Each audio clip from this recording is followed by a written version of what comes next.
Hello, good evening, beautiful ones, and welcome to prayer time this evening. Hope everybody is having a great day so far. We're getting closer and closer to the that holiday time of year here. You know, momentous day today. Today is the day of the solstice, and I'm kind of glad and honored to be able to hold prayer with y'all this evening. Um, some of my favorite memories. I grew up as a Unitarian Universalist, and some of my favorite memories of my Unitarian church were getting to be able to send a solstice at the church and have this beautiful crackling fire and just communicate with all the people of just different faiths as we came together to celebrate just the seasons changing and the beauty which is the solstice. There's so much spiritual nature that happens today. Today is the end of the this one season going into another. It's officially the start of winter, as we would say, and each day moving forward, is a little bit longer. So, places where you're not necessarily getting all the sunlight in the world, tomorrow's going to be better the next day, and you just keep on getting more and more time. And what beauty is there in that, other than talking about the spiritual work that we do? When we put a lot of practice, we put just our thoughts behind what our prayers are. When we do the spiritual work, that's what makes the seasons grow and change. That's what makes our beliefs change, is when we are tapping into that. And there's a lot of lessons that we learn from solstice specifically. I was thinking about, what book or what reading could I really kind of talk about that was just really on my mind today. When I think of solstice, I think of just the seasons changing.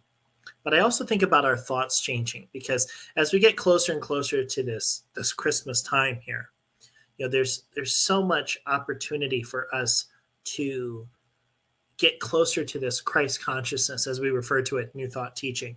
There's so many opportunities for us to slow down and to allow us to go and see the beauty in things, to see more than just the physical manifestations that are in front of us, to go into our heart space, to go into, what is the spiritual lesson in these sort of things.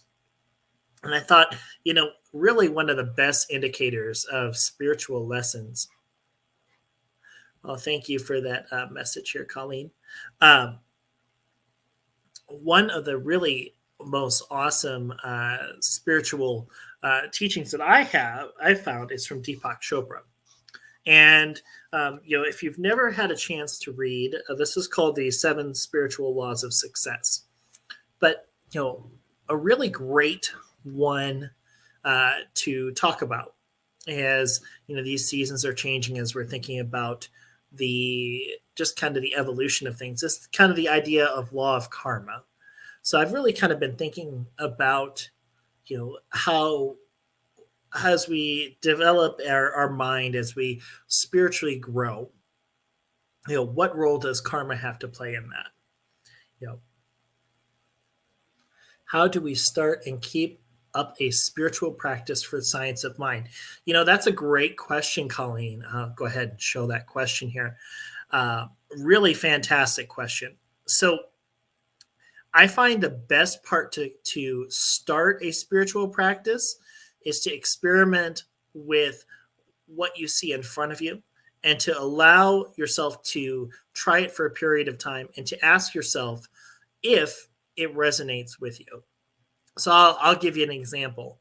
I have practitioner friends of mine that swear up and down till they are blue in the face about the power of certain aspects of meditation.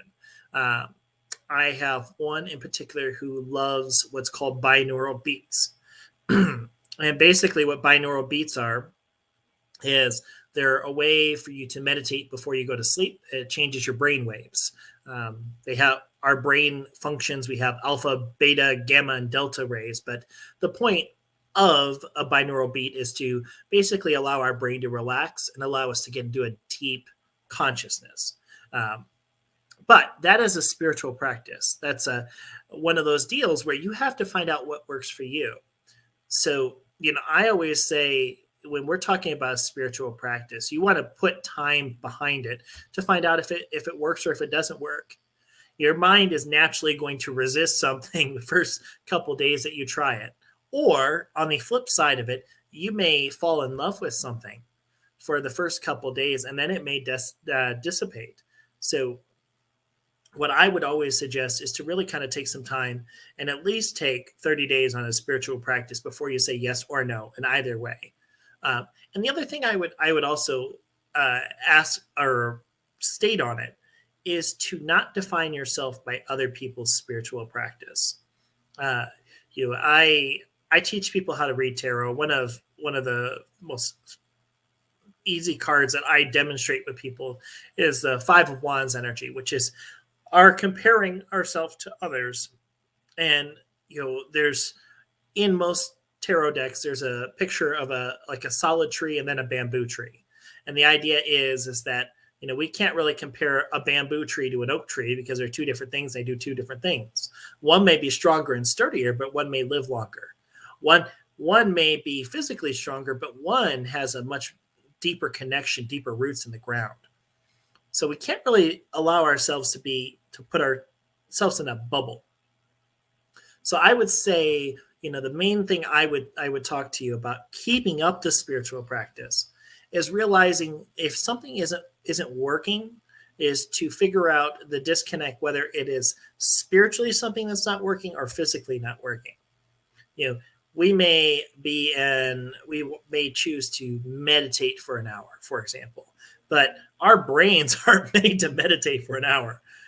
There may be monks and there may be people of the cloth that are able to meditate for a straight hour, but the average human being can't meditate for an hour. And if they can, they're lying to you. It doesn't happen. Our minds are made to go helter skelter. We're made to think about the grocery list we're doing. We're made to think about what we're going to have for Christmas dinner. And we're made to think about, did I turn off the lights on the outside porch? That's where our brains are meant to think about. So when we're talking about something as simple as a spiritual practice, it's about removing the expectation for it and having consistency. So those are my pieces of advice in regards to it. So I kind of went a little bit long on this here, so we're gonna talk about just the reading real quick here, and then we'll get into a prayer. But so this is from the Seven Laws of Spiritual Success by Deepak Chopra, and this is from the Law of Karma. So you and I are essentially infinite choice makers. And every moment of our existence, we are in that field of all possibilities. We have access to an infinity of choices. Some of these choices are made consciously, while others are made unconsciously. But the best way to understand and maximize the use of karmic law is to become consciously aware of the choices we make in every moment. Whether you like it or not, everything is happening at the moment as a result of the choices you have made in the past. Unfortunately, a lot of us make choices unconsciously, and therefore we don't think that they are choices, and yet they are. If I were to insult you, you would most likely make the choice of being offended. If I were to pay you a compliment, you most likely make the choice of being pleased or flattered. But think about it, it's still a choice. If I could offend you and I could insult you, and you could make a choice of not being offended, I could pay you a compliment, and you could make choice of not letting that flatter you either. In other words, most of us, even though we are infinite choice makers, have become bundles of conditioned reflexes that are constantly being triggered by people and circumstances into predictable outcomes of behavior.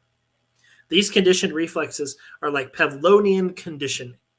Pavlov is famous for demonstrating that if you give dog something to eat every time you ring a bell, soon the dog starts to salivate when you just ring the bell because it has associated one stimulus with the other.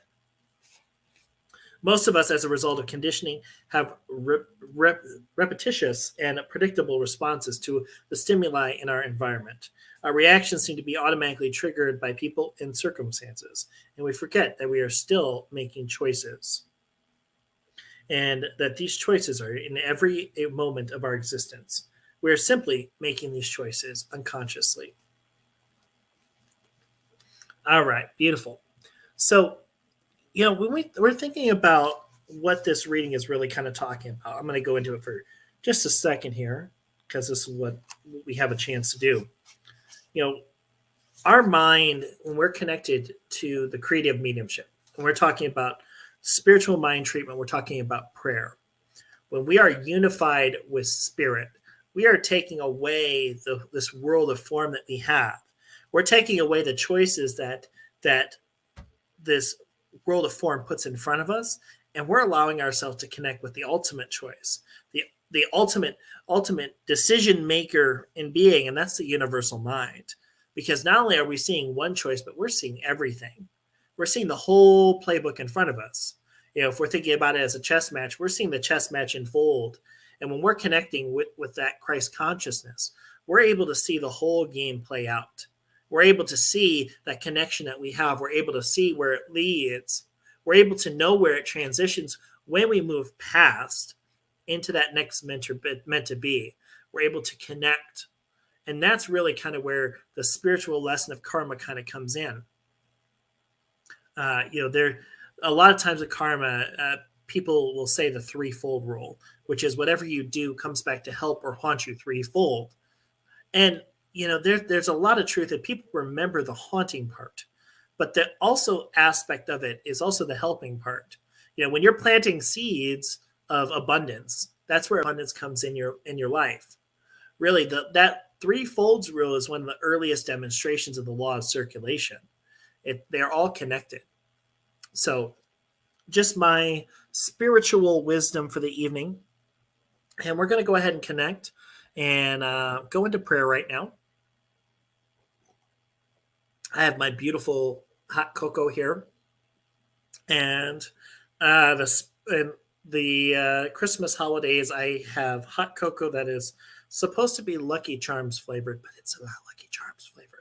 But it is still a perfect manifestation of the holiday season. So, with that, I am grateful for it. So, we're going to go ahead, get into prayer here. So, wherever you're at, I always like taking a good old stretch here because this has been a long day and it's almost 8:30. So, we should take a stretch. Take a stretch before we get into prayer. Wherever you're at, just kind of stretch it out. I don't care if it looks awkward. Who cares? You're good. You're good. You're good. You're good. And thank you for that, colleague, by the way. I appreciate you. Uh, so we can go ahead and stretch it out and let's get into it here. Focus on the breath and just kind of come in to this beautiful, beautiful evening here.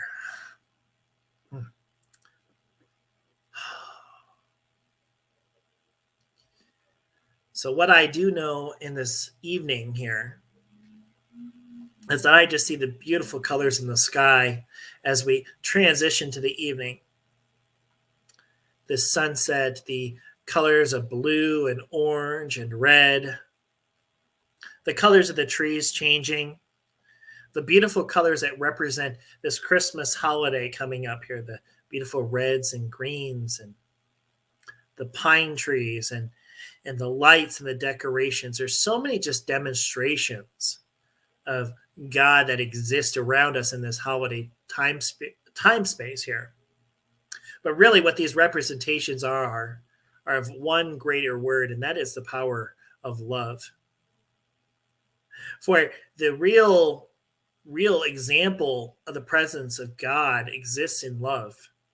And there's so many different things that show this, from beautiful lights and decorations to the sounds of happiness and laughter, with a kid opening a present they've wanted all year long,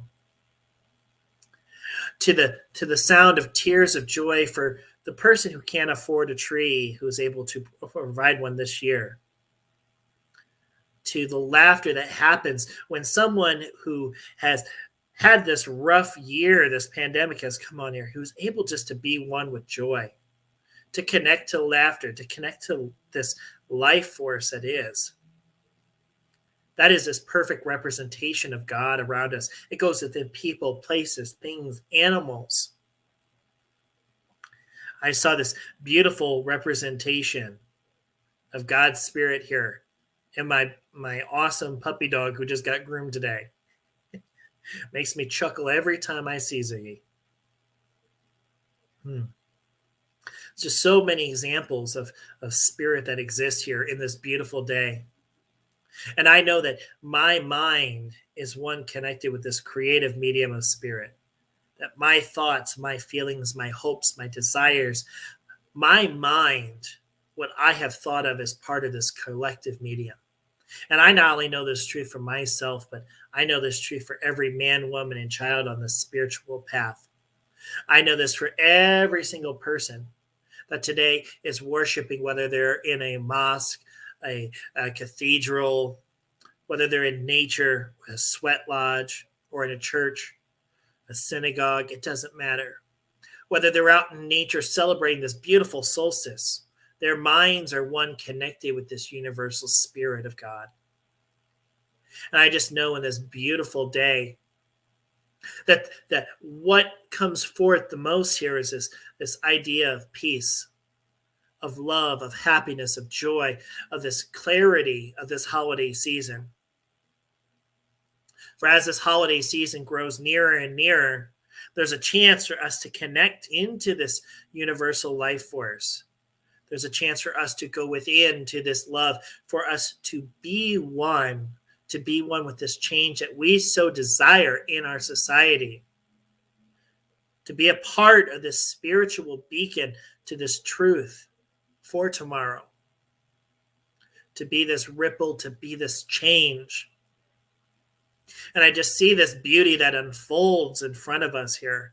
I just know and just affirm this path.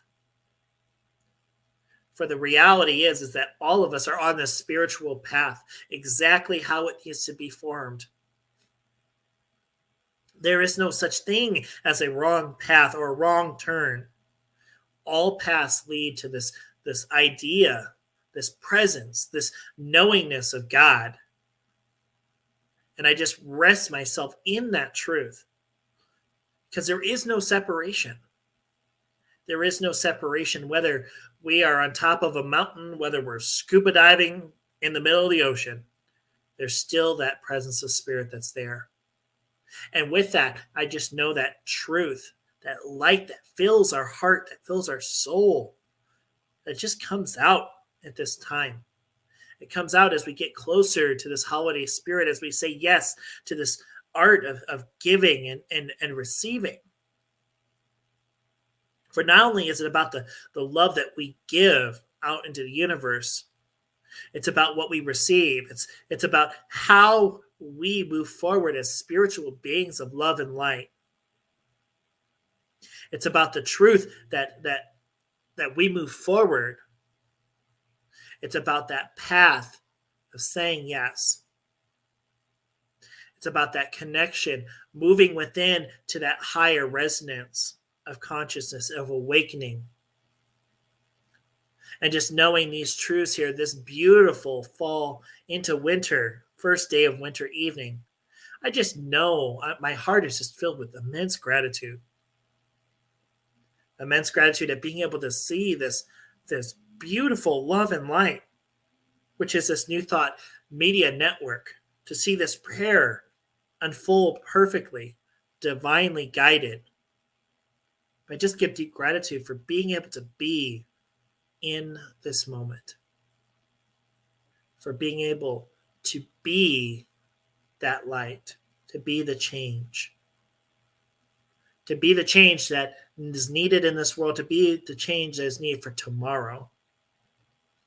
I just give deep gratitude for being able to hold this prayer this evening, to celebrate this beautiful solstice, to the seasons changing and moving forward, closer to that recognition of the true meaning of Christmas. Just knowing these truths, I just let my heart just overflow to the top. Nothing else needs to be said. Just allow it to be. I just let this prayer go off into this universal law of love and light, of knowing and being.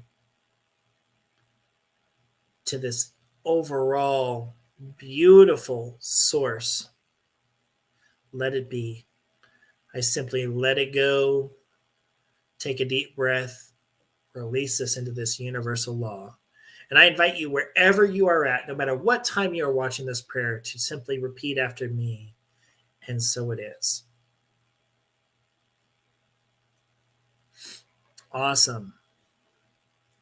Awesome, awesome, awesome.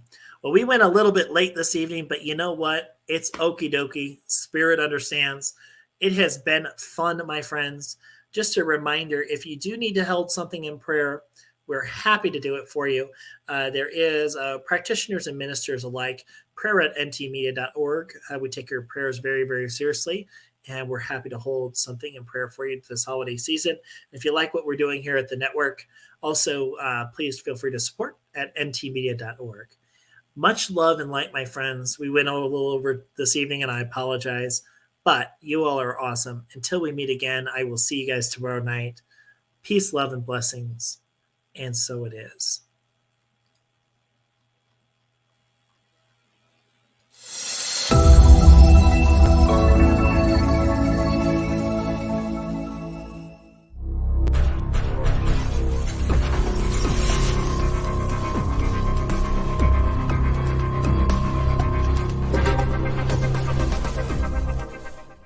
New Thought Media Network. We are a global broadcast network of positive music, media, and entertainment, inspiring humanity's evolution along the journey of enlightenment and creating a world of love, peace, empowerment, and prosperity for all. New Thought Media Network. Positively inspiring.